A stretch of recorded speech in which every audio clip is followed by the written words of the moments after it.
आज new recipe. जय जगन्नाथ। आपण समस्त मो ब्लॉग को स्वागत। आज मक्का आसला देसी मक्का तो मु छड़ाइबार लगी जाइली। या भितर मु दुईटी मक्का छड़े सारी। ये मक्काटी एमती कौन है देखिले। ये मक्का भितर अधा मजी गायब हो जाए। या कौन कह जाए जानते जदि कमेंट बॉक्स रे जणातु। देखो मु 4टा मक्का ऑलरेडी छड़े सारी। आज गोटे नुआ रेसिपी बनैबा। तो मक्का पूरा छड़े की पेसी देइछि। ता भितर कंचा मरच आ प्याज पकेइछि, लूण भी पकई दउछि। ताको टिके समय पाई छाड़ी दबा। तापरे गोल गोल करके चकुली पकेबा। ता ऊपरे टिके तेल पकई दबा।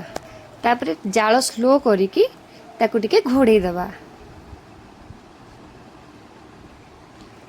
2 मिनट अपेक्षा करबा। तापरे घोड़िया काढ़ी देखला गोटे साइड हो जाइतिबो। ताको उल्टै दबा।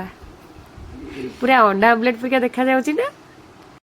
मु पूर्व वीडियो रे जणैथिली जे मु मक्का रे भी आमलेट करके देखेबी बोली। या पर रेसिपीटा कोन हबो कमेंट बॉक्स रे जणातु।